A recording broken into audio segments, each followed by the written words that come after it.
It's okay. Hi. Hello, good evening. Welcome to everyone in person and online, virtually.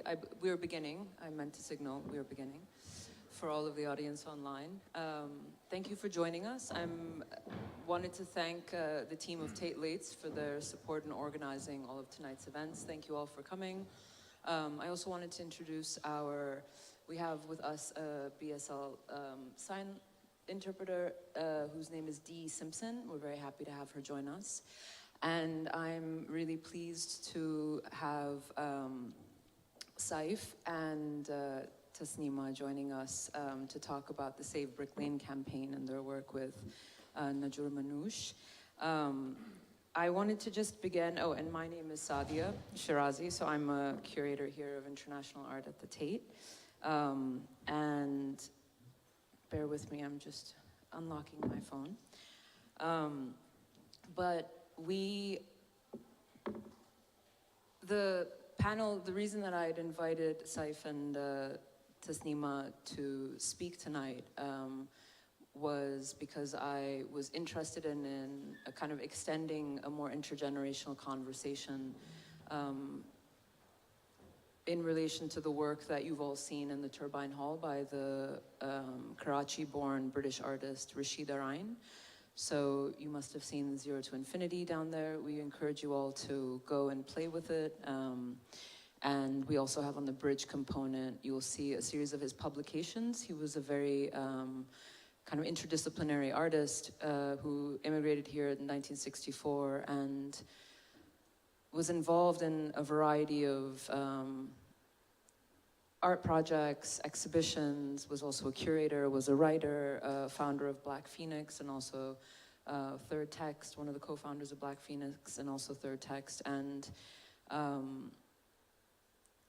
someone who I think is very important for artists in the UK and also internationally, and was, critiquing institutions back then for Eurocentrism, and, continues as, we're lucky that he's with us today, and I felt that the work that you two are doing, and Nijjor Manush has been doing in Whitechapel in the East End is really interlinked and extending a kind of practice that is in conversation with Rasheed and his both artistic practice and his art activism and writing.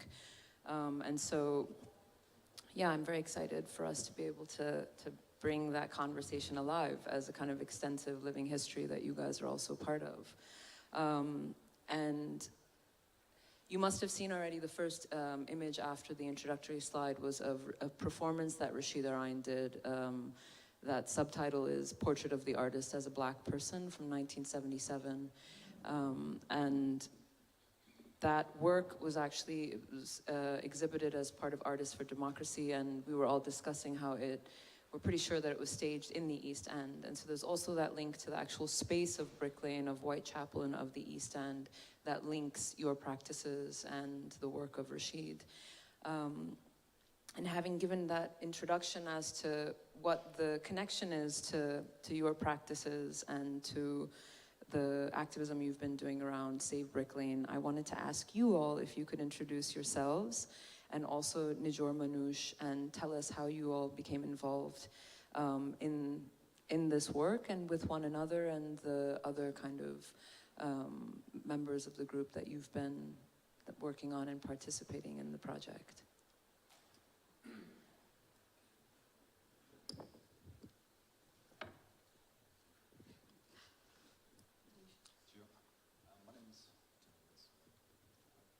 I think Saif's mic is not working. Do you want to try again? It's mic 3. We have a replacement coming. Thank you very much. My name's Saif Osmani. I was born in Whitechapel, actually, and I was brought up around Brick Lane. So it was intrinsic. It's an intrinsic part of how and where we live.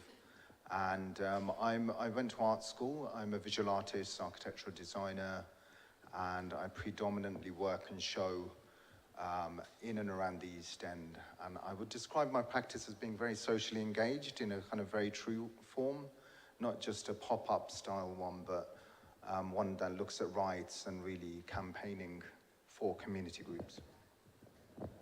Hi, my name's Tasnima. I'm one of the co-founders of Nijjor Manush, which translates to our own people, but we mean it in like the political sense. We co-founded that in 2018, like a group of us. I'm a campaigner of like anti-gentrification, and I work for a workers' union as well. We founded Nijjor Manush, like the core founders, there's like 10 of us, and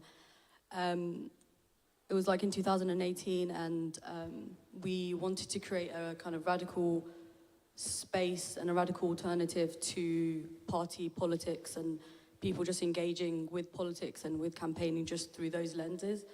So we wanted to just create something that, especially in the East, there's like a long history of, with the Asian youth movements and stuff that really inspired us, and Black Panthers, UK and the US really inspired us, so yeah, we started that. Amazing. And I know that Nijjor Manush was established to educate, empower, and organize Bengalis and Bangladeshis in the UK. In your experience working with the organization and on the various campaigns that you've worked on, what do you feel are the main challenges facing the communities that you serve, and actually what communities do you see yourself as serving? Because I know we've talked about how the core of it began with this investment in Bengalis and Bangladeshis, but that through the work you've done, you have a very multiracial and kind of intergenerational community that has been galvanized by the work that you're doing. Absolutely. I mean, the East End's changing quite a lot. I mean, we all probably go there quite regularly, especially the art world and people who've studied art and creativity. It's a place, especially that particular edge near Brick Lane, sees a huge amount of influx of people across the globe. But also on a grassroots level and from a community level, you see that local people have a step up through Brick Lane into the city, and that's a historic thing. So within a couple of streets, you'll see that you've passed hundreds and hundreds of years from Huguenots, Jewish arrivals to later the Bangladeshis, Somalis, and all of that. So it's a really inspiring place, and for us, at the same time, there's all of these struggles, which are very genuine, you know. So when you do a campaign like Save Brick Lane, it prompts you to ask more questions. In fact, what are you saving here? You know, is it a general saving, general banner for saving a community, or is it the old buildings?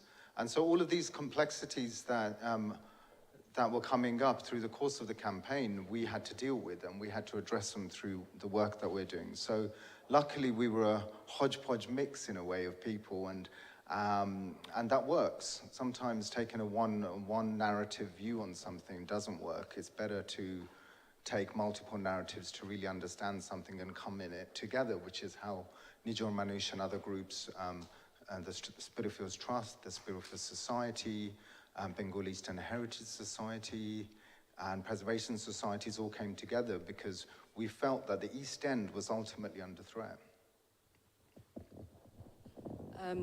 Yeah, so I think like we see the Bengali and Bangladeshi community, like the biggest problems I think they face, you know, it's kind of like a summary of it would be like poverty, policing, immigration, gentrification, housing.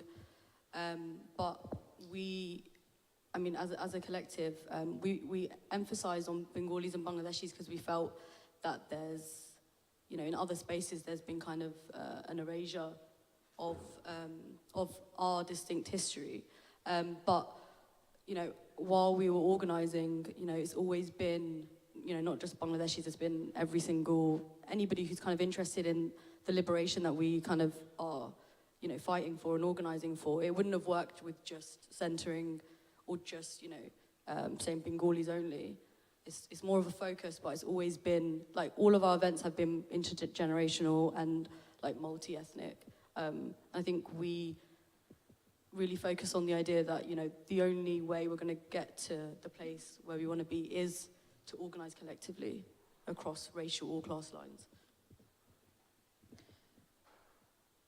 You've both mentioned it a bit, and we have these images that I just wanted to direct the audience to in the back that are actually from a series of protests that you all organized as part of the Save Brick Lane campaign. But we haven't gotten to talk about exactly what is Save Brick Lane, and what you've also called, when we spoke, the Battle of Brick Lane. And I wondered if you could tell us just a little bit more about the Save Brick Lane campaign, how it started, its aims, how it unfolded, and what it's achieved up until now. That's a very good point. I think when you say something like Save Brick Lane, it prompts up, like I said, lots of questions. So for a lot of people, they were saying, what is it that you're saving? So during our first demonstration, we had signs saying Save Brick Lane, and everybody was running up saying, what is it you're saving?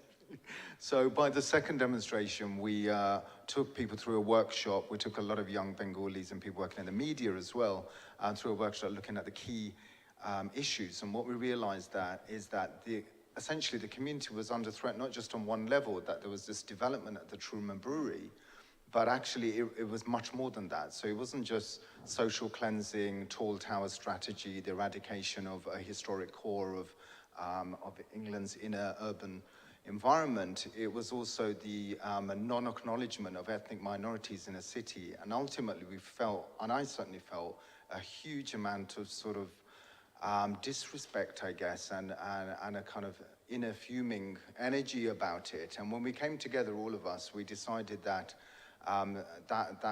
we decided that we needed to work together. And so I came in once I realized that the group was indeed sincere, because sometimes you go into campaigning and some of them are so general and they lack meaning, whereas this one was very embedded and something you can really talk about from your own core experiences, you know, being from the East End and living there and feel inspired by it and seeing it through those years of changes.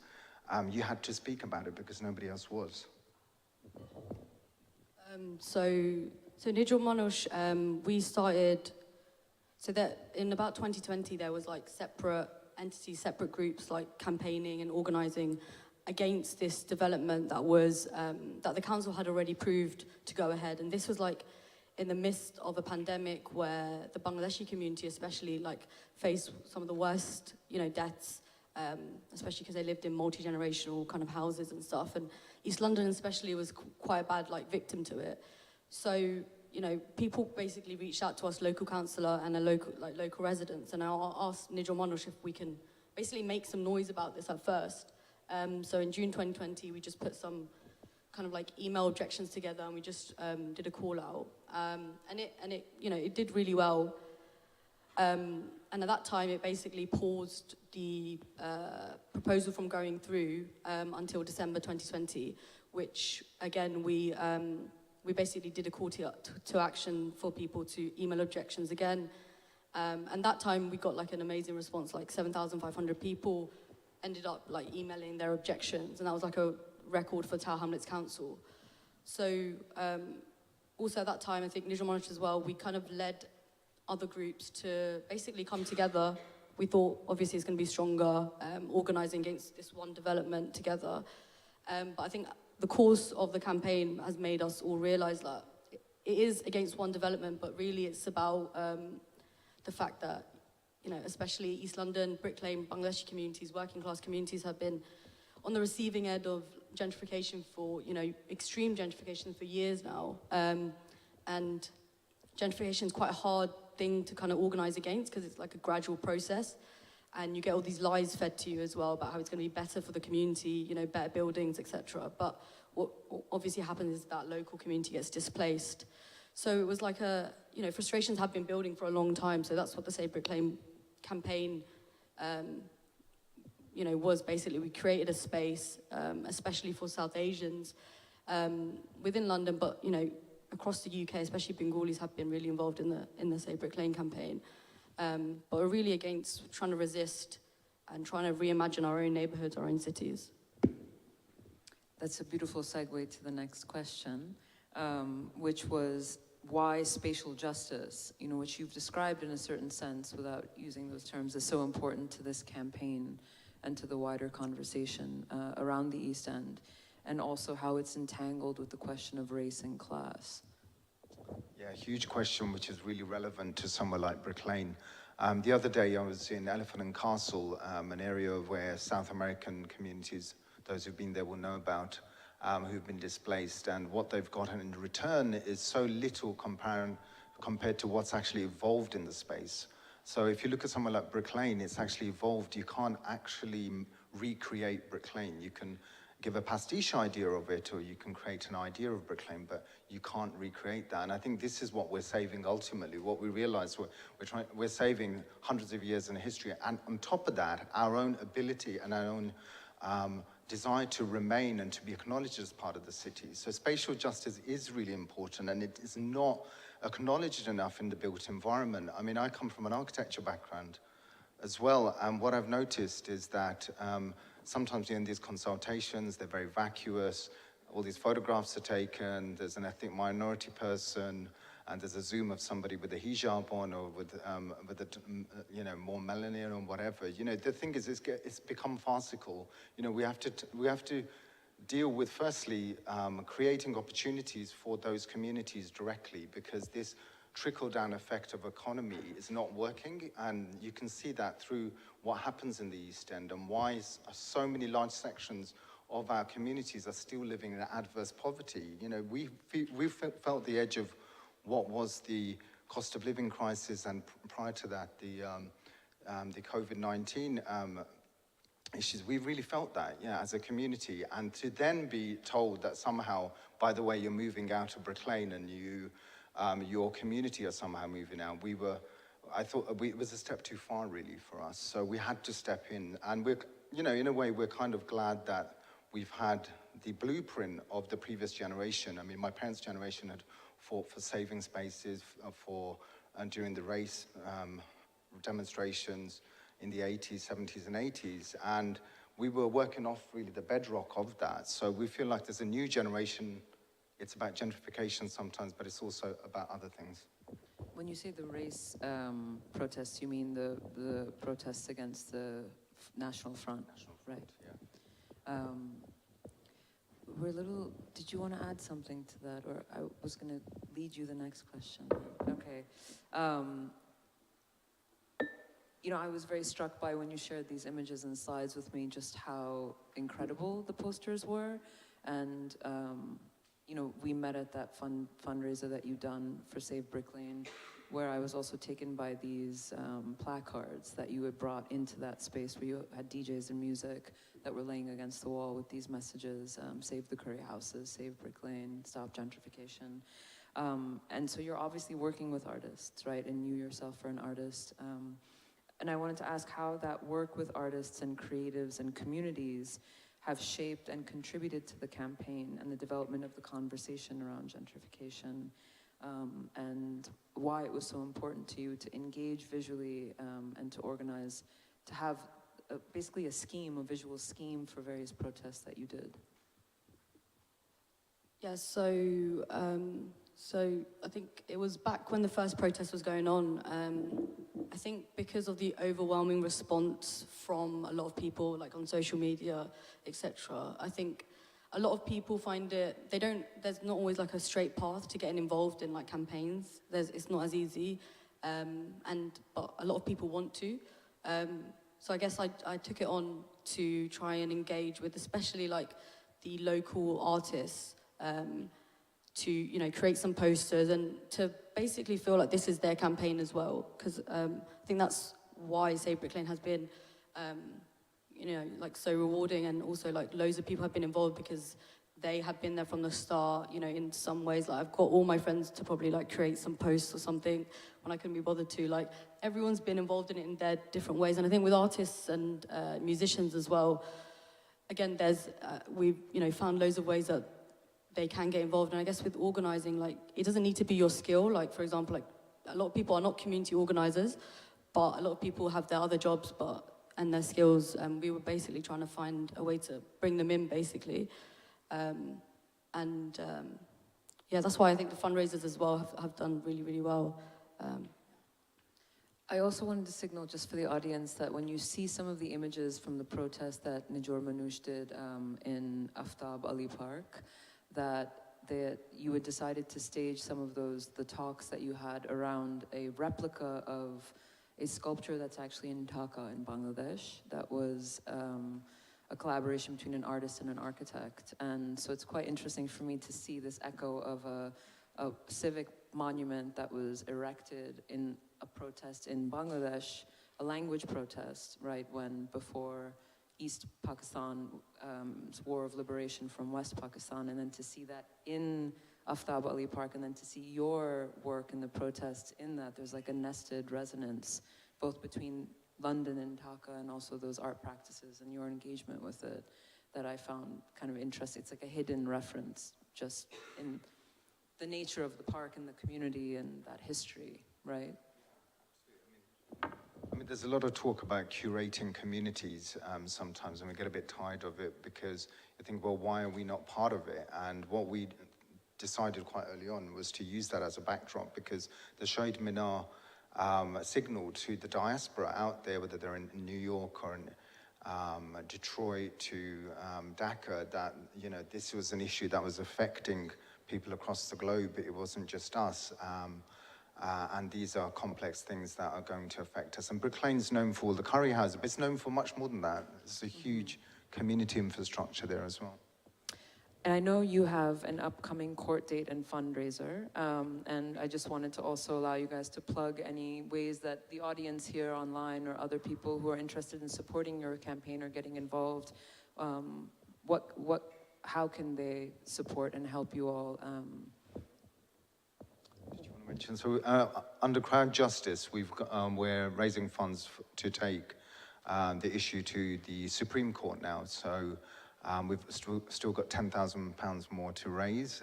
So if you're feeling particularly giving over the next few months, please do donate to that. And we're also open for collaboration. We're constantly working with artists, addressing the issue in various forms. So we do work with universities as well, and people doing masters, PhDs, whatever. Wonderful. And then we wanted to leave a little bit of time for Q&A. It's not that much time, but I'm happy to, depending on how many questions we have, to have them all asked, and then we can combine some, or, yeah. So if you have a question, raise your hand, please. And we have a mic that's just going to go around unless...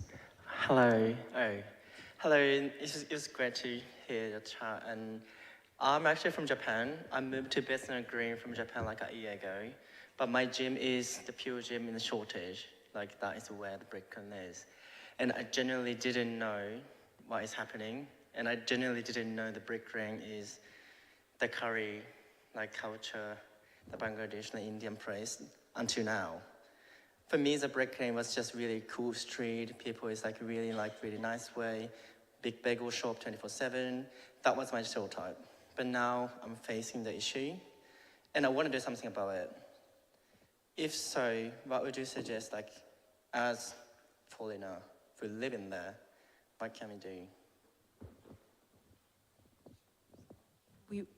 Thank you so much. We also had a question in the front here. So why don't we take, we're very short on time, and I'll repeat the questions and we'll get them answered for you. So the first question was, what can those people who live in that neighborhood who weren't aware of this history, what can they do to support and learn more? Yes, hi. I just had actually a couple of questions. So the first one was just about the fundraising that you're doing. Just to be clear, is that fundraising to fight against the planning of new developments? Is that... Yeah, on that one really quickly, it's for the fight against the Truman Brewery, really, to stop the shopping malls that they're planning. Sure. And then my main question was about, you mentioned the trickle-down economy and how it's not working. I just wondered if you could expand on what you meant overall by that. Great, thank you so much. Did we have any other questions? We have another one here.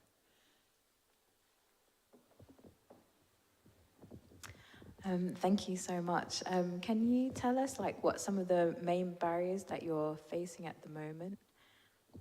Okay, so why don't we start with what people can do who are, new to the area to learn more about the history of the neighborhood, and then we can go to the question of how trickle-down economics does not work, and then the last question, which I've forgotten somehow.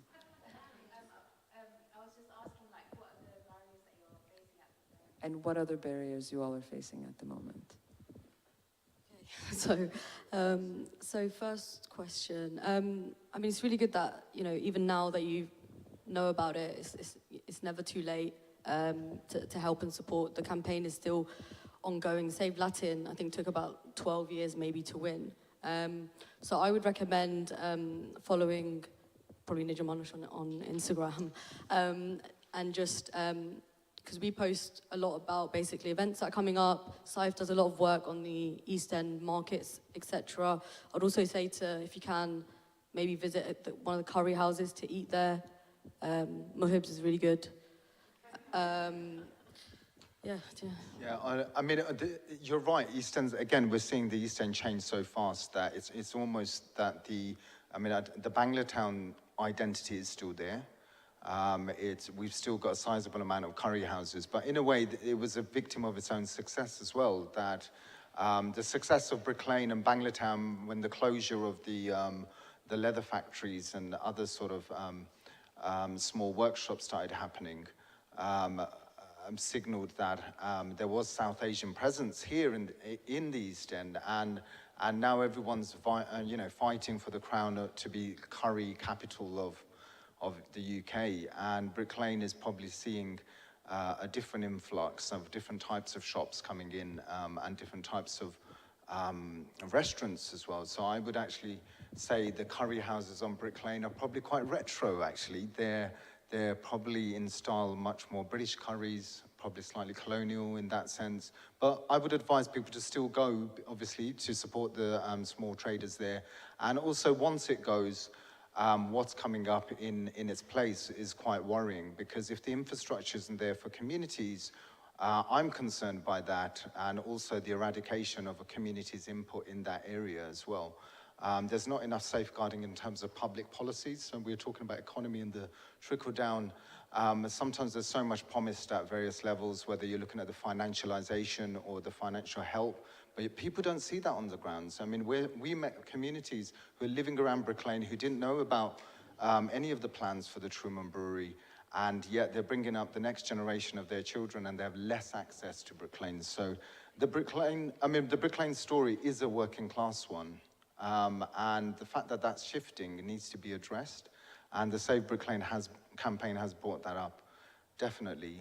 In terms of what the next stages are, obviously we're taking the Truman Brewery application to the Supreme Court, but I mean, any seismic change of any kind is going to bring up a lot of questions, a lot of campaigns in different forms, and at the moment we're continuing the fight, really. At the moment we're raising the funds to do that, and a lot of serious work behind the scenes, and through the work we're doing, we're continuing to highlight these issues, and it's important that ethnic minorities, whether it's Save Noor in Brixton, Elephant and Castle, or Queen's Market in Upton Park, that we all have a voice in that, because ethnic minorities make this city as well. And I think we're constantly forgetting that that somehow we're not part of the fabric of this society. We certainly are, and Brick Lane is testament to that.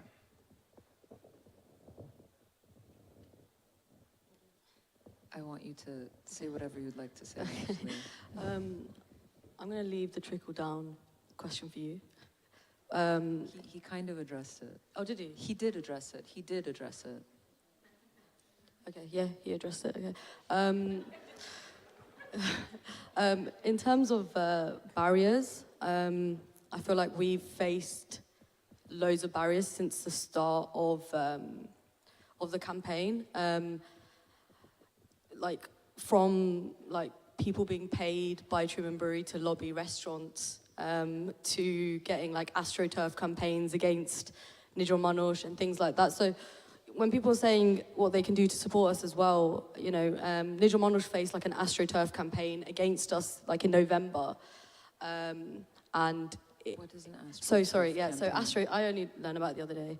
So AstroTurf campaign is like like a PR campaign that they make it seem like there's like loads of like backing and support, but really it's just like one person like behind a screen, if that makes sense. So, you know, we have been going up against a billionaire. That's probably like our biggest barrier. And what he's been doing, obviously, is paying local people and like promising, you know, different stuff that's, you know, not going to be true and stuff like that. So there's a lot of misinformation always going around, and I guess our biggest barriers have been the haters, really. There's a lot of them. So, yeah. Yeah, I mean, we're still here. We're still fighting. Brick Lane's still here. The community's still here. Planning is not a given, so I'm, you know, reaching out to you to say you can actually save your local areas with things that you love. Keep them, because they could very fast go in a generation, and that's really what we're here for. No, and it's a very important community that nurtured also artists, this intersection of artists and communities, and kind of mixed, and there's also, as you've said, you know, mixed communities that you actually, Tasnima, you said to me on a call that the East End has been a sanctuary, a safe haven for marginalized communities and ethnic minorities for a very long time. We would like to say that the haters are gonna hate, but this room is not filled with them. Thank you so much, Tasnima and Saif, for joining me, and please let's give them a round of applause, and thank you all.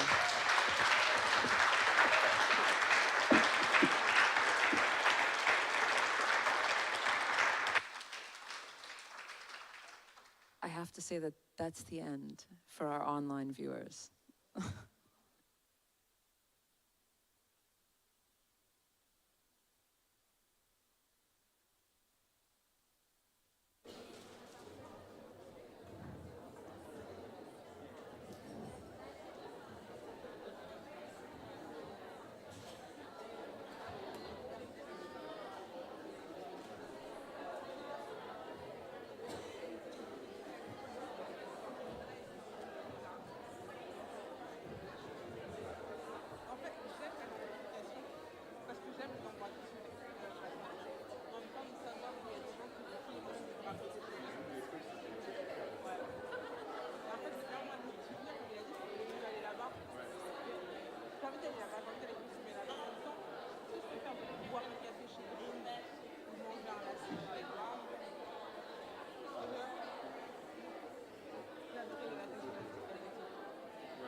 do we do?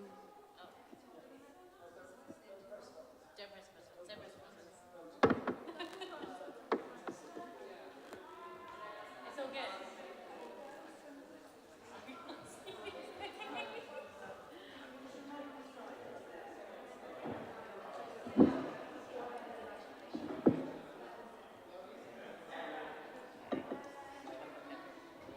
Yeah, sorry if we messed up. Okay.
Okay, hi everyone. I think we're going to start. I'm going to start on time, which is good. Oh gosh, the images are rolling.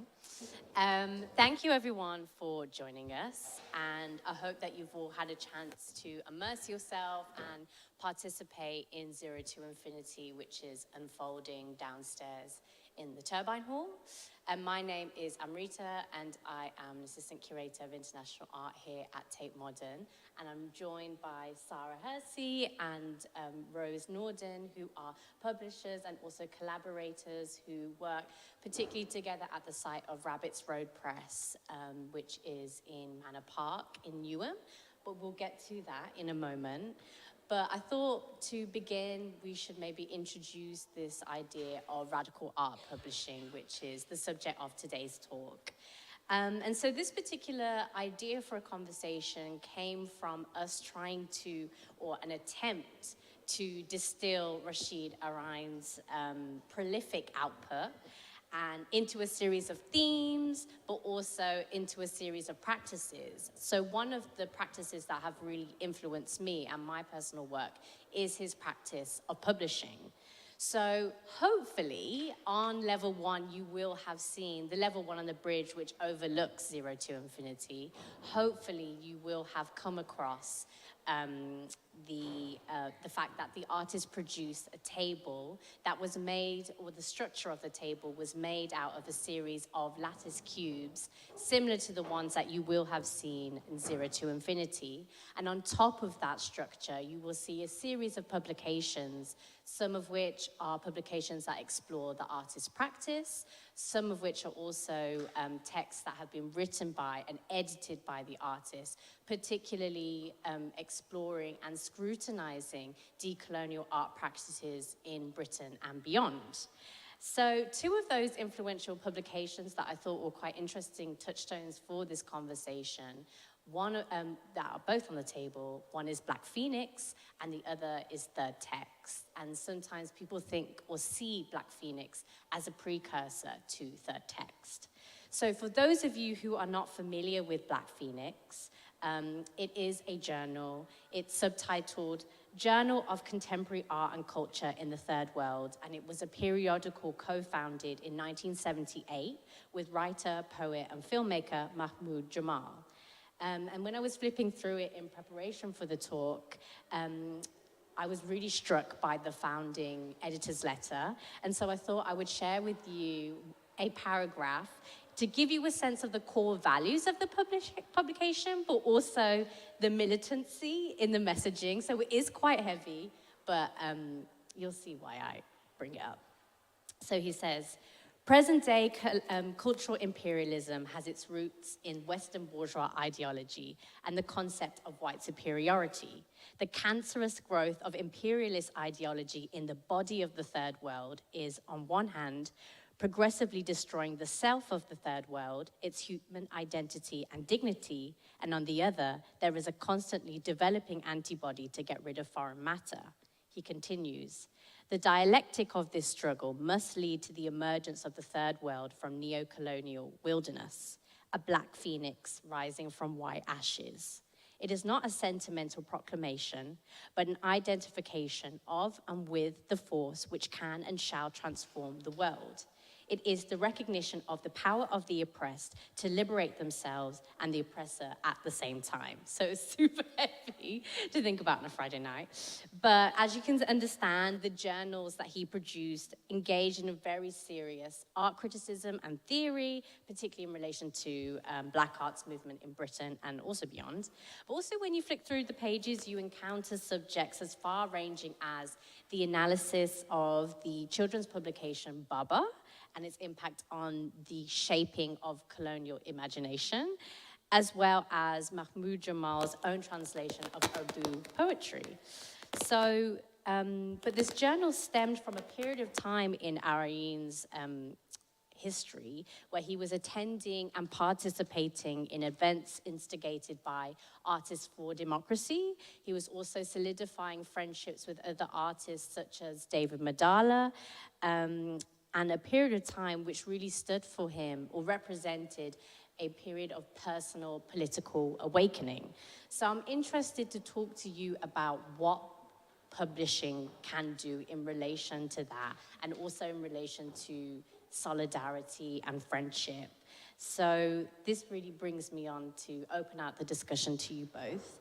And there is a real radicality in the work that you do, and that's why I'm so excited to be in conversation with you, because the way I see you both work with publishing is a way to create a site of community. You use print to create places and become guardians of places, but also you are locked into the hyper-local conversations as well as global ones. So before I ask you any further questions, can you each introduce yourself to the audience and also your practices?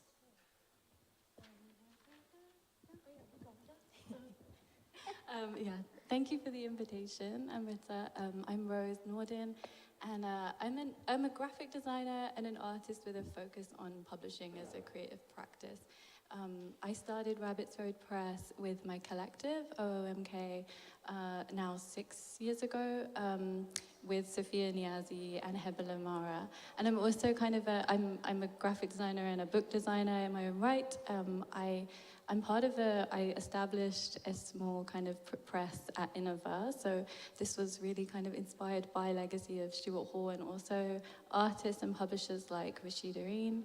And yeah, my ongoing practice, I'm researching the idea of publications as talismans and as objects of power.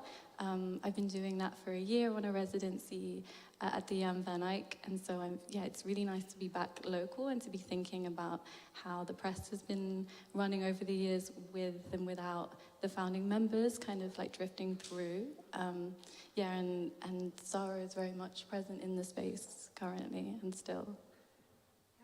So I'm Sahra Hersi. I'm an artist and designer. I have a background in architecture, and I'm also an educator. And I became involved with Rabbit's Road Press because I had a studio there and I lived locally. And then over time I became part of the family. Luckily, they accepted me in. And my interest in publication sort of like grew from my involvement at Rabbit's Road Press, and I sort of learned about zine cultures and like small publishing, and I became more and more interested in that within my own practice. So I've made publications, but very, very tiny, small scale. And yeah, that's all I really have to say. Nice, thank you. Do you mind let's just zoom out just a little bit and maybe just distill very quickly what Rabbit's Road Press is and what it represents, what are its core values? Sure, yeah. So Rabbit's Road is a former library space. It's a former like Carnegie Library building in Newham in East London. And this space was converted into a studio, like a collection of studios, all kind of private by the architect's apparatus. And the main space in the building is opened up to like a public residency for public engagement, which was run by Create London and Boho Arts. And so myself and my collective, we were offered the space to consider as an extension of our practice for a year and a half. And at the time, like Sophia and I were working a lot in risograph printing. We have a real background in curating zine and publishing fairs. So we really wanted to create a space where we weren't just facilitating the sharing of finished publications, that we were facilitating the making of them. And so while I was working at a print studio at the time, we thought it would be this really interesting space to make an open access studio using risograph. And like having available like open access, a small archive, print facilities and training, and also like a curriculum of talks. So that was, supported by the Arts Council for a year and a half, and has kind of gone on to belong and be shared more by community members. But essentially, the space is an archive, a working print space, and a space of education, of talks, and very much open to collaboration and for space to organize. So not every project is run by us. And so, a lot of projects that Sahra manages and runs in the space were really relevant to like print culture, but also local organizing. And how has the space of Rabbit's Road Press developed since you first got the keys to the library? And how are you able to adapt this space for printing to the needs of the various communities that you serve? I think, so Rabbit's Road Press sort of set, so the thing about the press is that we run open accesses, and mainly that's done with Sophia, Hiba, or myself. I used to be involved and do sort of as a technician, but what is kind of wonderful about the space is that there is, for local people who live in Newham, an induction is free, and that's always been part of the ethos. And also working with other local organizations such as schools come and use the space, or working with larger institutions, and there's like a shifting scale of like what we charge and like who uses the space, but we're always aware of like who's in the space, and also creating a culture for where people can meet and collaborate, because actually the space, because so many different artists and illustrators and designers come and use the Rhizo printing, facilities, it actually fosters a lot of, I think, collaborations and relationships between people. It's a real creative community, and that's like, I think, what's at the heart of the press. Thank you. And Rose, you touched on this earlier, but did you have any historical references or models that you were thinking about when you were conceiving of what you wanted Rabbit's Road Press to be? Yeah, I think, it kind of started as more of an extension of the Zine Fair as a space, but we were looking a lot at See Red Women's Collective, who were a screen printing collective, a feminist collective, who all, it was an interesting idea for us. They were featured in, I think our second issue of OOMK zine. It was an interesting idea for us to have a collective where all the work was made collaboratively, and even if there were moments where someone wasn't involved in the process, that it was always the collective name. So using a studio as a space to be, if it's made in this space, it belongs to this collective identity rather than an individual. And it also, that was an interesting kind of feminist perspective to allow for people to drop in and out, but their artistic presence still remain. And then there was there was a lot of culture in Portland, and so around DIY publishing spaces, and that was really a site of inspiration for us, because the biggest zine symposium was taking place there, and they have a beautiful print studio that really facilitated that culture. So I did a residency in that space, and it felt like a really logical step to build one with the community that we had. Yeah, and those were kind of our main examples. And I think it was also working in commercial print spaces and studios that it just felt like there needs to be another version of that. Mm-hmm. And so, and Sahra, you touched on this a little bit just now, but what do you see as your civic role in being publishers and designers? Because that's what's really coming out strongly when you talk about the values that you've instilled into this space. I think for me, what I see is the value of the space and our civic role is to allow people to come together and be able to, and also to be, when I think about my own personal publishing, I don't have a massive body of work, but when I think about what I've helped facilitate, then that's where the work is. So it's helping other people be able to access printing materials and make their own publication has been, I think, what's the most rewarding thing of working at Rabbit's Road Press, or the press itself. I think that's what's really in the heart, is making these facilities affordable and accessible to people. And I think that's the most important thing for me anyway, personally. And I think also that's the ethos of the press. We don't really do massive, large scale print runs and make masses and masses of money. It's more about doing something sustainable and small and working in a slower way, which I think in itself, I think that's quite radical in a hyper speedy society that we live in. What is the value of working in a slower way? What's the value of making smaller publications? What's the value of giving more people voices to be able to understand a process and do the induction and learn? I think that's what's, to me, the most important thing. Through that, there is I think some activism work happening. Yeah, and I think the publication is offering like a physical space, or it acts in place of a physical space. So when you have like some control over the means of production, all the kind of processes of production when it comes to design and printing and distribution, and then also the fairs where more kind of connections can be made for content, then you can really consider content and whose voice you prioritize. And then it feels like a means of smuggling voices and people into other physical spaces. So it feels like while the space of Rabbit's Road is currently a physical one, it's more around the publications circulating, moving and building space.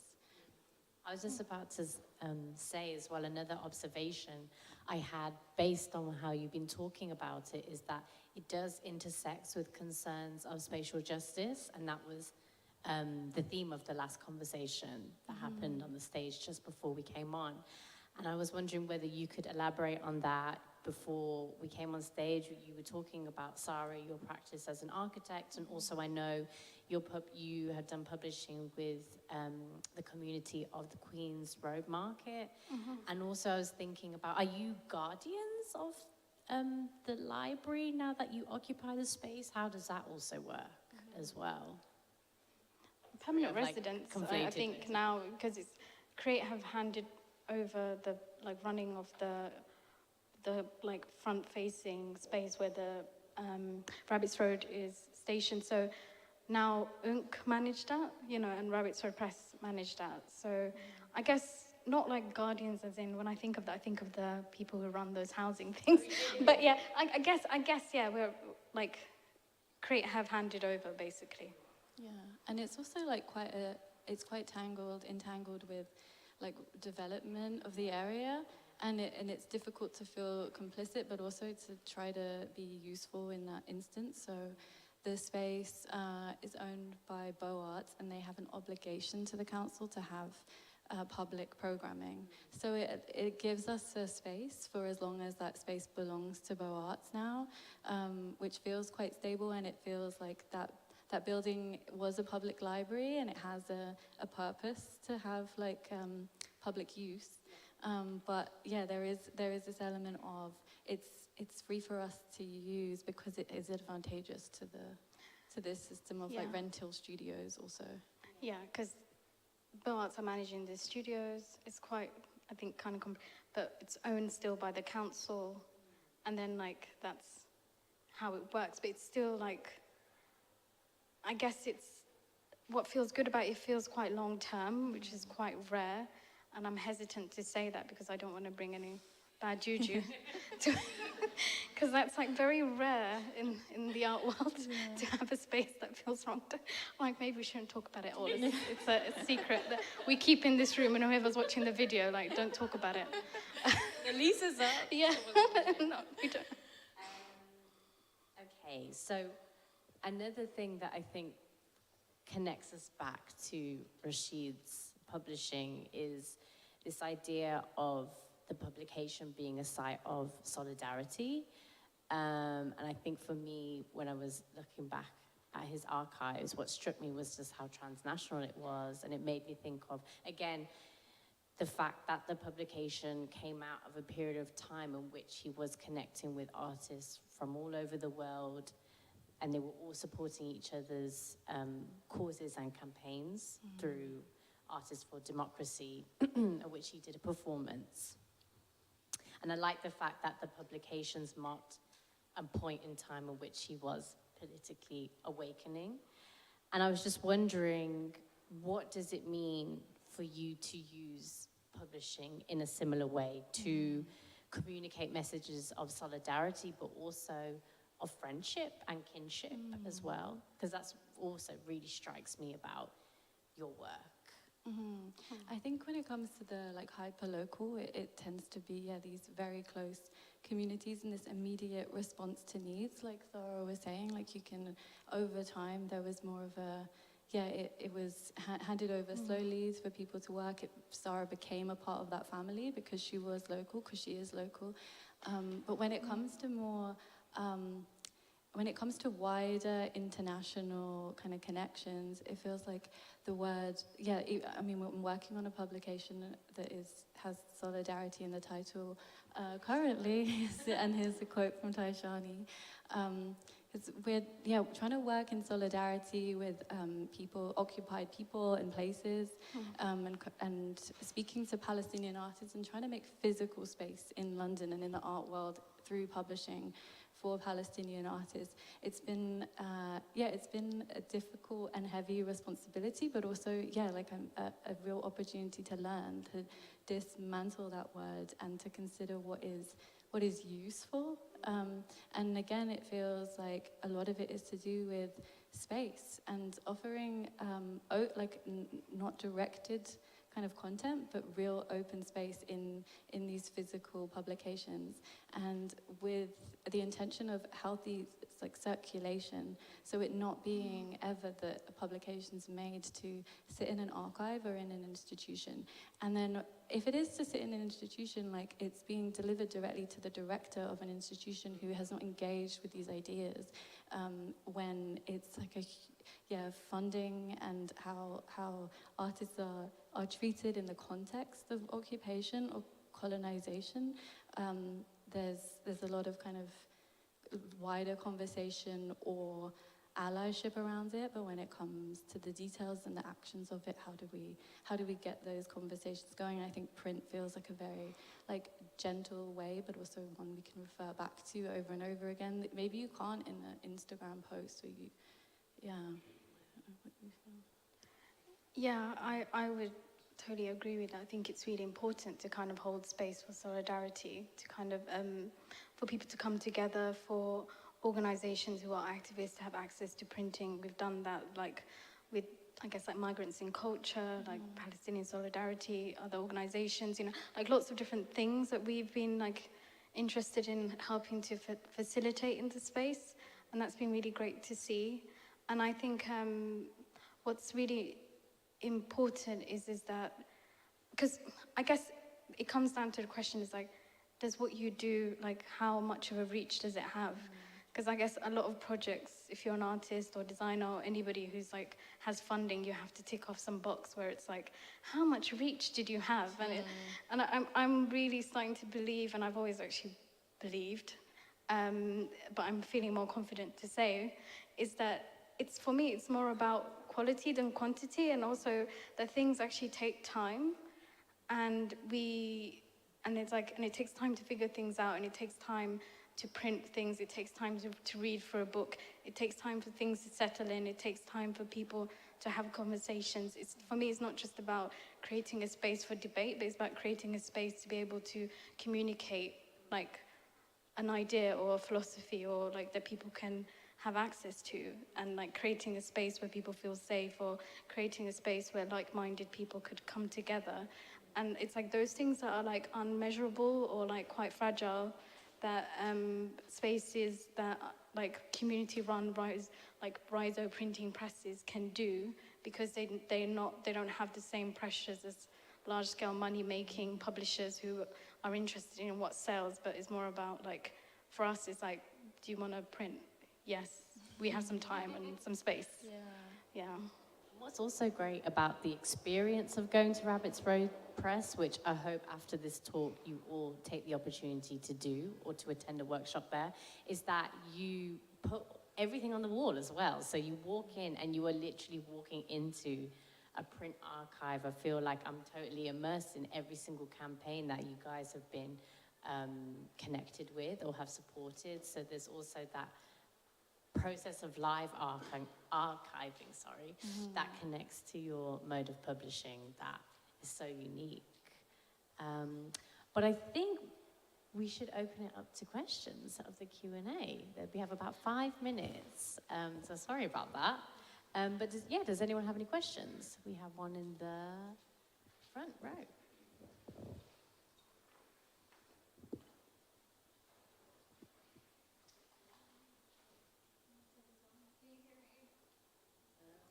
Yeah.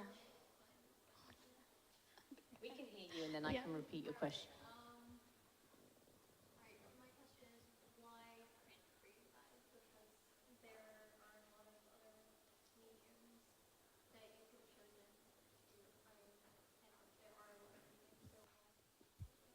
So I'll just repeat that question for everybody else in the audience.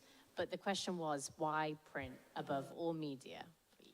Yeah, I mean, for me, libraries were really central to my self-education as a child, and then zine culture was really what allowed me to, it really politicized me, and it allowed me to understand a lot or have entry to academic ideas that I wouldn't have access to via institutions.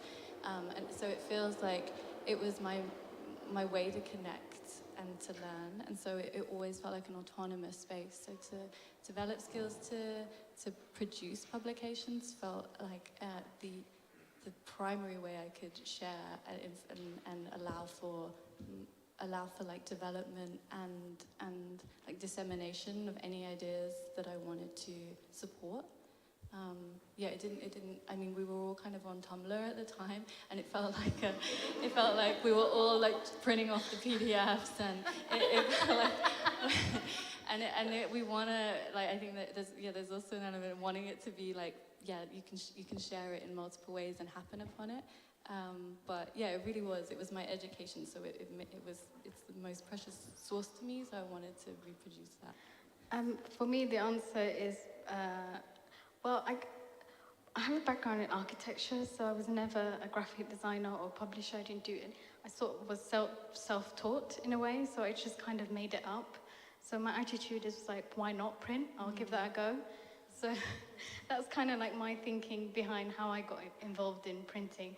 And I liked reading books, and when I went to Rabbit's Road Press and I saw what they were doing, I was quite curious. I was like, a zine? I never really thought of that, and I learned more about it, and then I wanted to get involved. So it was just more kind of a why not kind of attitude, I guess. Nice. Do we have any other questions? Yes, we have them there. Hi. I had a question which was, what is a dream project for Rabbit's Road Press? Good question.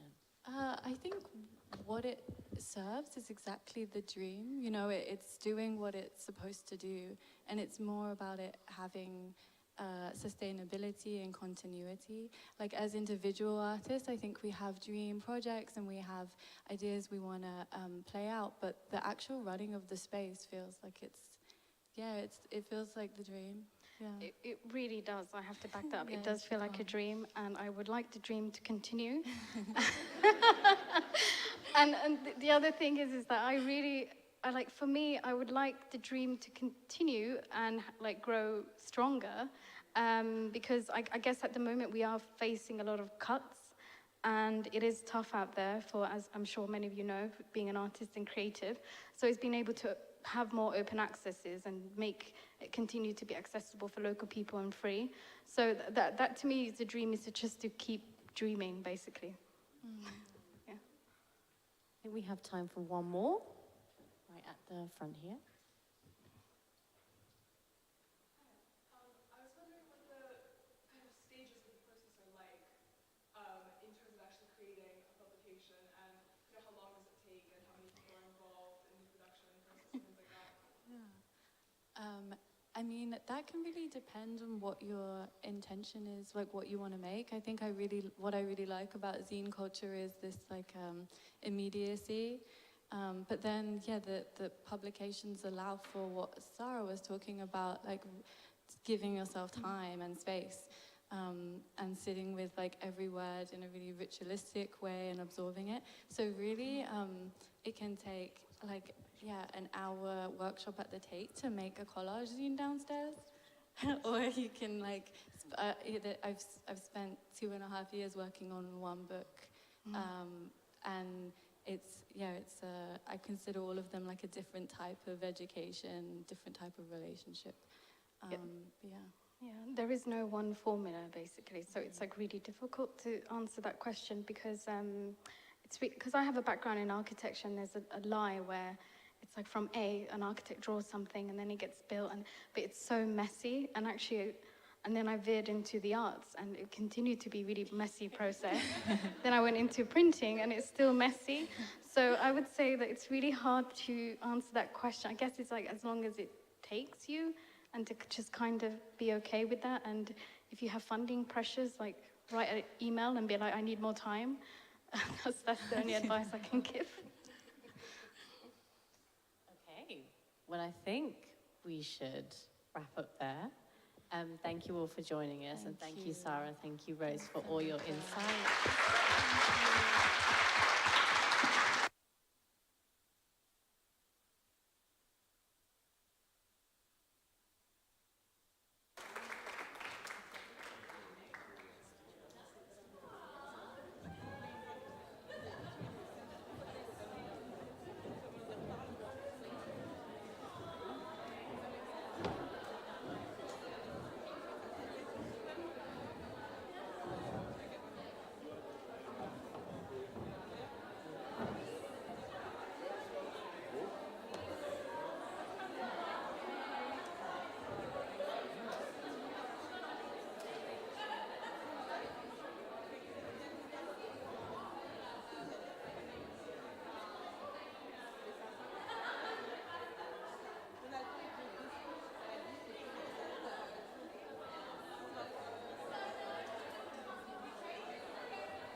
Hello?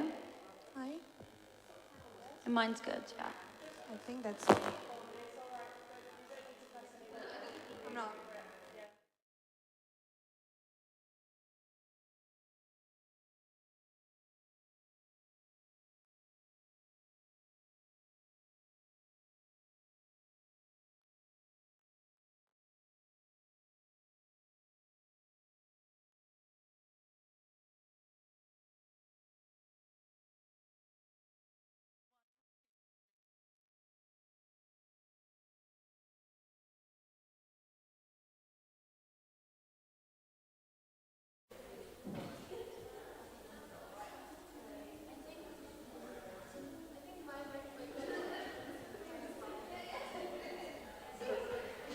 Hello. Sorry. Hi. They seem to be Try on now? slightly. Testing? But off slightly. Testing? No, it's fine.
Hi everyone. I think we'll get started.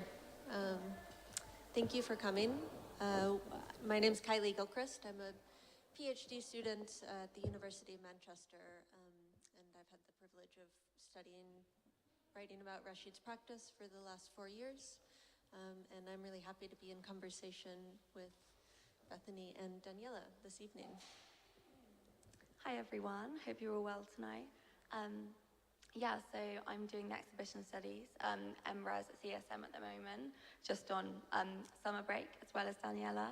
I specialise in the fashion exhibition and currently looking into decolonising fashion publications. But yeah, that was a very short intro. Yeah, and you. Yes, as was said before, I'm Daniela. Thanks everyone for being here. Yeah, looking forward to the talk. So we thought we'd start off with a really brief bio of Rasheed's work, for those of you who aren't familiar, and then we'll essentially trace a journey of participation and play through Rasheed's practice, beginning with our conversation, which actually started at the CSM MRes. If you want to start us off with the bio. Yeah, fab. So yeah, although Rasheed Araeen is most likely familiar to you all, we'll just have a little bio here in case you don't know his practices. So yes, he's a multitude of things: an artist, a writer, a curator, an inventor, and the founding editor of the journal Third Text. So yeah, he was born in Karachi in 1935, where he established his career as an artist while training as a professional engineer. After moving to London in 1964, his work expanded into sculpture and three-dimensional structural works, collectively, I guess, comparable to American minimalism. It was in the 1970s that he became politically active in the British Black Power movement, as well as the anti-imperialist group Artists for Democracy, which you may know of as AFD. It was this that led him to establish the journal Black Phoenix with the poet and filmmaker Mahmoud Jamal in 1978, and this was later reinvented into the Third Text. His practice expanded into curation in the 1980s. This included the landmark exhibition The Other Story, Afro-Asian Artists in Post-War Britain at the Hayward Gallery in 1989. And since 2015, his work's been showcased internationally. But most recently, we're looking at Shamiana, which I'm sure you guys are all aware of. Yeah. Shamiana and Zero to Infinity in the Turbine Hall, so I hope you've had a chance to play with the cubes, arrange them. I haven't yet tonight, but I'll do that afterwards. Yeah, definitely. So we already mentioned that sort of our encounter began with the MRes exhibition studies. We were looking at the showroom's archive. The showroom is a gallery here in London. So we were revisiting their archive and looking at a 1988 show called When the Innocent Begins to Walk the Earth, very suggestive title from Rasheed. And in that exhibition, he was sort of appropriating and critiquing two of Richard Long's works. For those of you who are not familiar, he's a British land artist, very well known for one of his works called A Line Made by Walking from 1967, where he basically was walking back and forth in this path and photographing it. So basically, there's another work as well called A Circle in Alaska that Rasheed in that exhibition at the showroom subverted, and instead of using plywood, which was the original material that Long used, he does this circle made of alcohol bottles. And in that, he's sort of talking about how Richard's gestures were imbued with the sense of colonial settler as well, of doing gestures that were implying that the land hadn't been touched before. So basically what Rasheed does is subvert this and talk about the consequences of imperialism on Alaska, on the native people of this land. Yeah, thank you for that summary. And I'll just mention that our clicker is a little bit temperamental, so if there's some misalignment, apologies. But we just saw Rasheed's works at the showroom, and now we see two of Richard Long's works that Rasheed was critiquing and subverting. And I think this was an interesting starting point for this conversation about participation and play, because it brings up two central dimensions of Rasheed's work, the first being the artwork as an idea as opposed to an object, and the artwork as a way of relating to the environment both in the sense of social relations and natural systems. And two of the key ideas that we discussed that emerge from these, this through line, I suppose, is that the connection between political activism and food, which runs through much of Rasheed's practice, but particularly Zero to Infinity and Shamiana. So here we just thought we'd trace through a line of the journey of the cube, I suppose, in Rasheed's practice, which originated in the mid-60s when Rasheed was working as a structural engineer, actually, and also developing a practice that, as we'll discuss, was informed by the British artist Anthony Caro.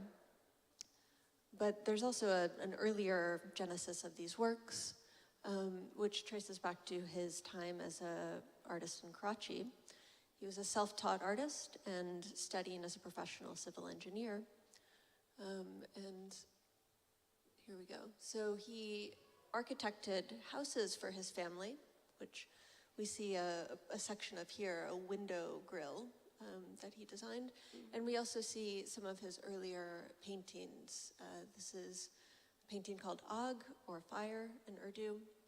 And I think two significant motifs emerge here. Firstly, architecture and movement. Yeah, so I think when we look at architecture, you can see that it's kind of a fundamentally centered collective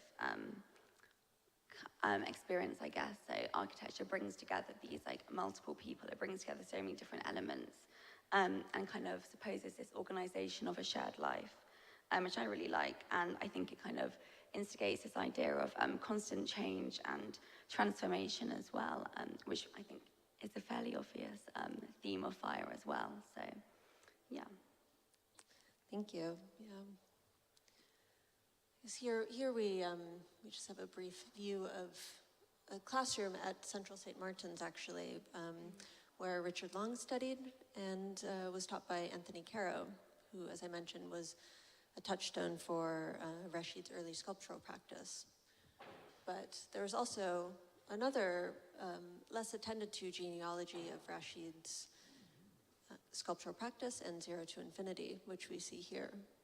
Yeah, I think it's interesting as well to understand the specificity of his work while also putting him in a broader context. So here we see Lygia Clark's Bichos. It's very satisfying to be saying this with a proper Brazilian accent. And yeah, it's important to understand that there were other works of participatory sort of background, asking the participants to interact with it along with Rasheed's work. Yeah, and I think if we even look to David Medala's Cloud Canyons, this is a machine where we have this foam traveling outwards. It's these bubbles that kind of prove this kind of necessity of traveling outwards again, and it requires this activation. You know, you wouldn't have a bubble without an idea, I guess is the very simplistic way of putting it. But yeah, I think those two artworks together really kind of show this trajectory of movement and traveling towards somewhere else. Yeah. There's a sense of expansion that, again, the artwork has an idea that travels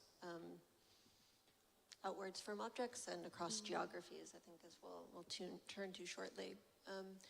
Here we have actually the first genesis of Zero to Infinity, which was physically realized initially as a kind of guerrilla performance at Union Square. So Rasheed installed these 4 cubes hanging from trees and placed in various arrangements in a public setting that was used for participatory art, public art, but actually he wasn't authorized to install this. So He installed overnight, right? I think I read. Yeah, I remember that. With one of his friends. So I think that spirit of the guerrilla spirit says something about the work. Yeah. And I mean, the work in itself, I think, instigated this kind of radical conceptual change, or shift, I guess. We have like the role of the artist in Rasheed's own words as being just to provoke this idea, and then it was the participant or engagement, whoever's engaging, I guess, which makes it the art. And I think this was an example of, and sorry, it's not on the slides right now, but yeah, which I think proves this kind of desire for Rasheed to kind of see the art become art from something other than himself. But yeah, sorry, we were I think so. We're going to touch on briefly, if I can get back there, a poem that Rasheed wrote about Zero to Infinity, which, if I can't move back, you can see it on the wall, actually, downstairs in the Turbine Hall. I think we're back slightly. There we go. So I'll try and read a little bit to you guys. It's pretty small. But art is not sacred. Human touch is sacred. These structures with your hands, manipulate them. Play with them as if you were a child. I think this last phrase especially is pretty vital to kind of understanding Rasheed as an artist. I mean, even though we see these kind of structures downstairs as something quite childlike, I think Rasheed didn't intend for them to be for children, you know. It's for people like you and I to be involved with and kind of experience them as something where there's no kind of consequence of your play. There's no limits to your engagement with them as well.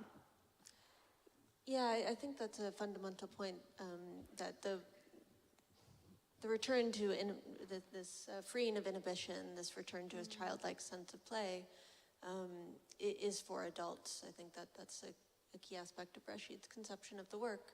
And there's one kind of anecdote that we talked about earlier, came up in a talk that Rasheed had with the curator Sadia Shirazi here at Tate. Rasheed was asked, well, are there any rules, or is there anything that we should not do with these cubes? And Rasheed responded, well, whatever you do with the cubes, I'd like you to think about what you do, which I think is a really fundamental dimension to Rasheed's participatory model, this idea of education.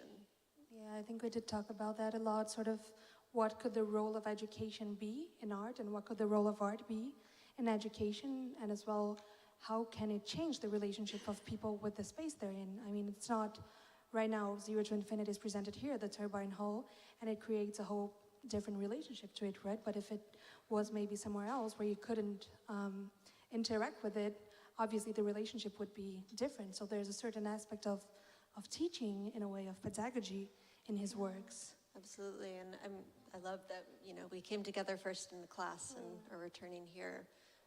I think I've seen Zero to Infinity also installed in a public library, which I thought was a really wonderful site, and it creates a different kind of environment, absolutely.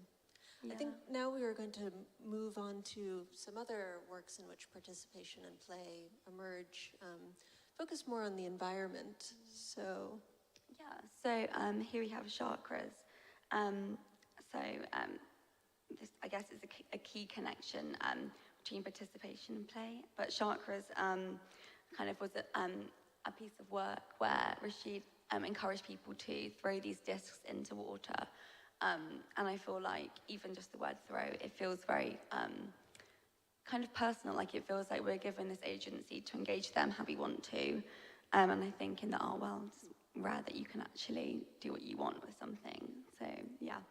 But yes, I think when you kind of engage with nature in such a, I guess I could say frivolous way, and then leave it to the chance of nature, I think that's a really nice kind of concept to take away from a piece of work. Yeah, this exchange between human agency and nature, it really does feel like something quite new. It feels like a new idea, and I think something that has touched us all in our kind of research of Rasheed as well.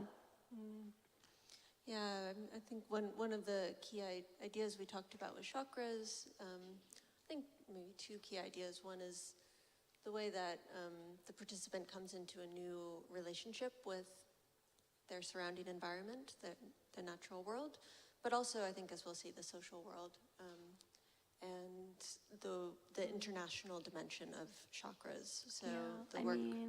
I mean, chakras is shown in a few different places. So I mean, the Summer Festival in Hammersmith, as well as Karachi, which is quite nice. It could travel back there, and in Paris. And I think even when we kind of think about the word chakra, it means wheel. So this kind of cyclical kind of nature really does make you feel kind of like you're part of a journey by engaging in this activity as well.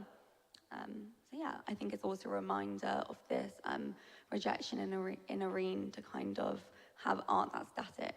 Everything's meant to create something new, and yeah, I guess art changes, and that's what we encourage. Yeah. The rejection of, I mean, Zero to Infinity itself is Rasheed speaks about it in terms of breaking symmetry and disrupting symmetry. And so the idea that the work continues to expand outwards. And with chakras, I think there's also a dimension of connectivity that the discs float off into the sea, and maybe they wash up somewhere else and reach another person.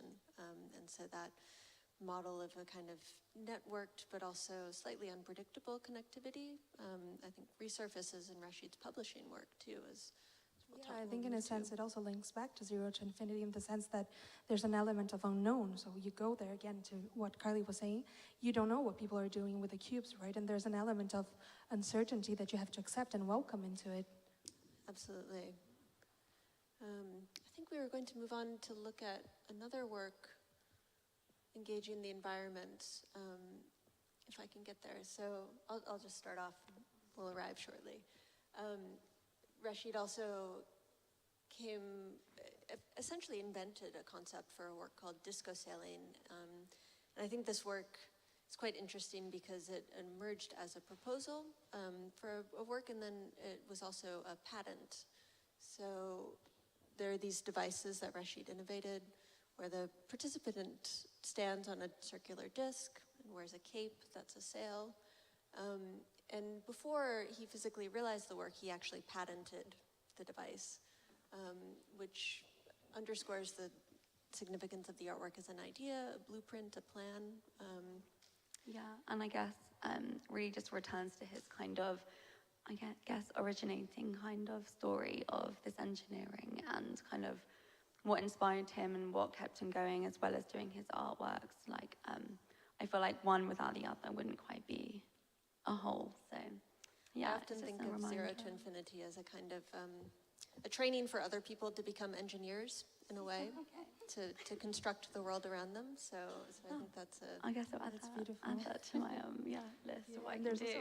Again, there's also an element of playfulness into it, right? So wearing a cape, we instantly think of being kids and doing that, but when you go further and you expand that thought, you can think what elements of childlikeness I can bring into my own life and maybe my own practice, right? It doesn't have to be exclusively for kids. Absolutely. So I think we would be deeply remiss if we didn't also touch on the way that participation sets a model for political activism in Rasheed's work. And in the mid-70s, he initiated this model essentially through his text Preliminary Notes for a Black Manifesto.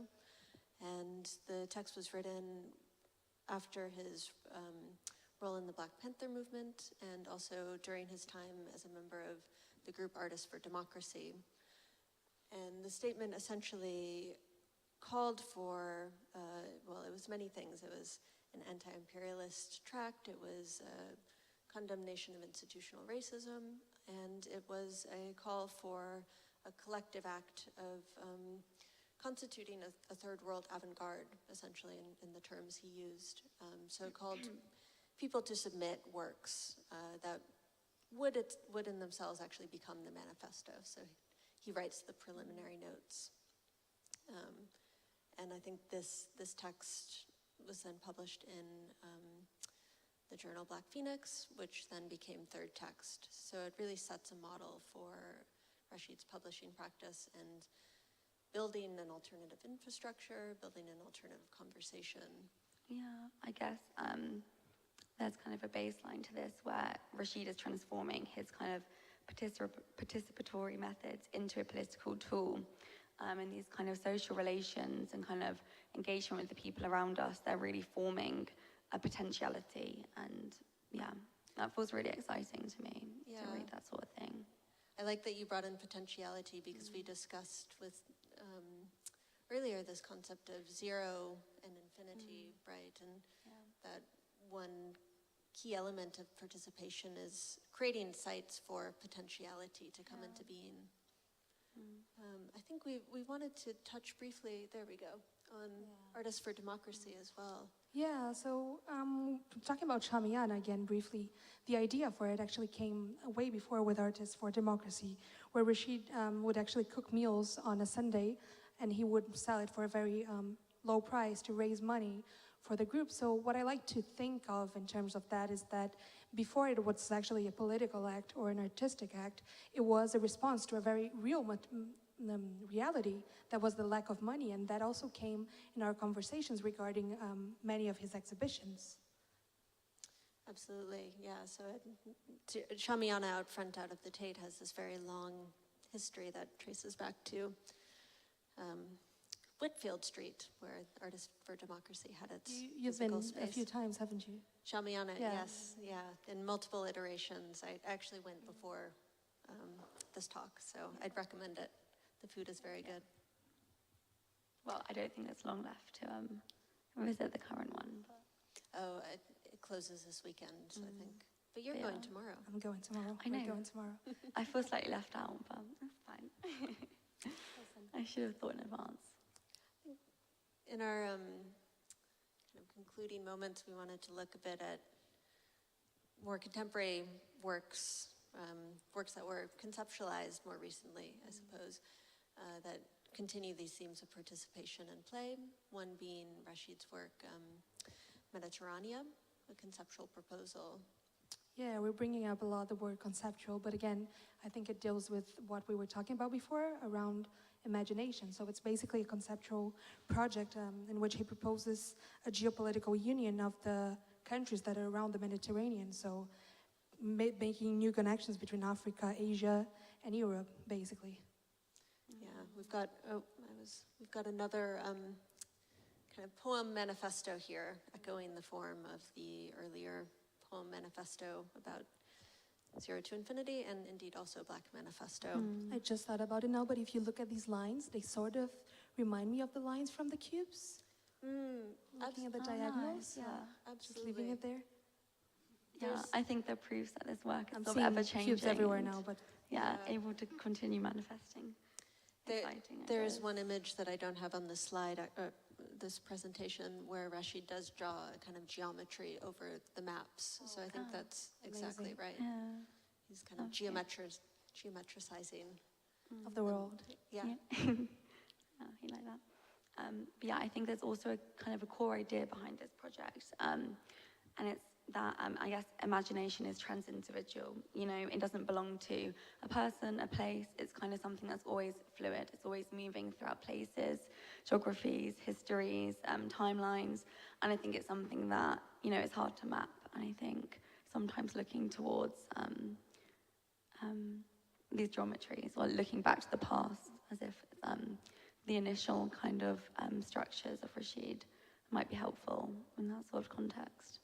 Definitely. I mean, on a personal level, I think one of the things that drew me to Rasheed's practice is how, I think, resilient he is. I don't want to talk too much about the things he went through in his life. I think people have done it before. Kylie is going to do that brilliantly on her PhD. But I think, I mean, he went through a lot. It took a bit of time for his work to be properly institutionalized or recognized. And he still proposes ideas around imagination and around utopia, and he wants to create change and to let people change. So I think we can learn from that and try to understand what is the role of trying and what is the role of imagining and playing in today's world, right? Absolutely, yeah.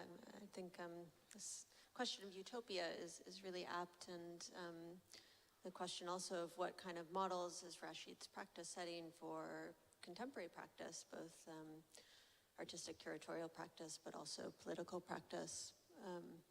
One connection that we drew out together was to the recent Documenta 15 and this idea of lumbung, or kind of alternate art ecologies and a decentered geography. The current emphasis on relationality and connection, I think, really emerges, you know, way back in '68 in Rasheed's practice, and he would be one to say he's not the only one. He's part of a broader movement of an idea, but we can, I think, trace a very significant line through his practice. That from zero to infinity. Exactly. Yeah, and I guess it does kind of make me question personally, why are we returning to models of participation? I mean, I'm very happy to see it, but I think we've got to think further about why that is. And I think that's something that I think we should all kind of leave here with, pondering as well, kind of not only kind of this return, but what next? What do we think that Zero to Infinity could become next? So, I wonder if we should just end by thinking a little bit about Shamiana too, and what how food inflects or becomes a site of different kind of participatory practice. We've talked a bit about ritual as well, how Rasheed plays with those ideas of ritual, but then as well the everyday, and how the everyday enters Rasheed's practice as an invitation to participate. I hope you enjoy Shamiana when you go. Me too. I'm sure I will. I hope it doesn't rain. Yeah. I think at this point we might be ready actually to open up to questions. I don't know if anyone wants to get us started, but yeah. I'll start with a boring practical one. I wondered whether the piece is reset every night or every morning, or whether it's just left how it was done the rest of the day. Great question, and one that I actually was wondering myself and was meant to ask before this talk. So I'm very pleased you mentioned that. I think we might have to ask a curatorial team member if there's anyone in the room. I don't know myself personally. They do. They do reset. Okay, thank you.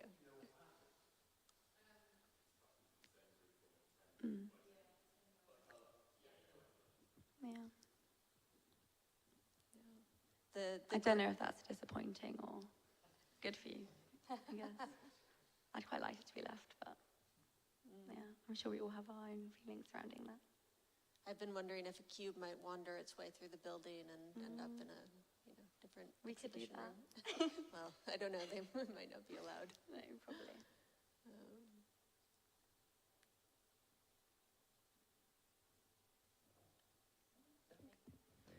Hi, I'm a teacher, and I was teaching in kindergarten before, and I was also teaching secondary school before.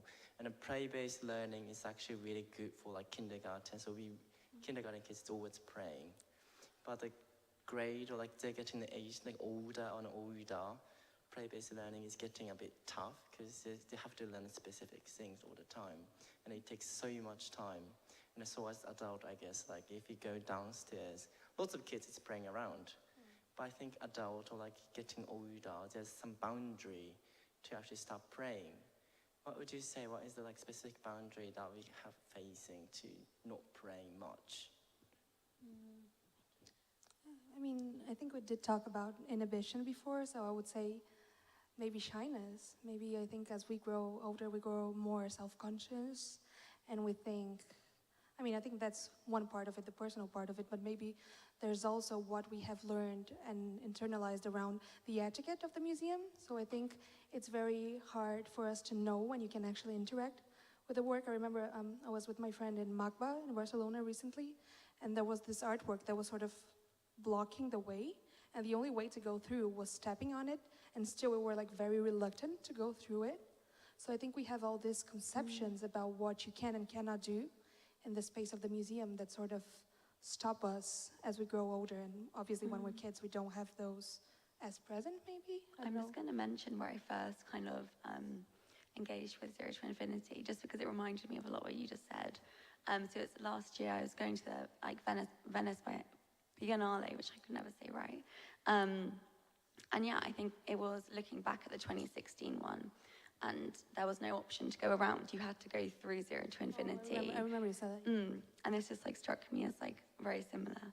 But in answer to your question from my personal point of view, I think it's more about just letting yourself take the time to do things out of the ordinary. Like if you came here once a day for a week, you become used to it, and then not would be weird. So I think kind of looking at things from a different perspective, or a different side of the cube, you could say, I think would be a nice way of putting it. Maybe I'll just layer onto that from the perspective of Rasheed's practice. I think one thread he's thinking about, in my understanding, and when he comes up with the idea for the work is the impact of technology as well. And in some of his statements, like the ones that we've seen, he speaks about rediscovering technology as an energy, a force, and I think that speaks to the way we engage technology being frequently dehumanizing or constraining. And actually, I think Rasheed proposes a model for a different way of relating to technology. I guess that's why I think of him training everyone to become an engineer in a way. So perhaps that's one response to your question. Yeah. Well, thank you everyone for listening. We got the cue. Yeah, well, I just wanted to thank Kylie for inviting us, Tate for having us, all the technicians, and everyone that came, and obviously Rasheed. And yeah, I hope everyone can play. Yeah. Thank you.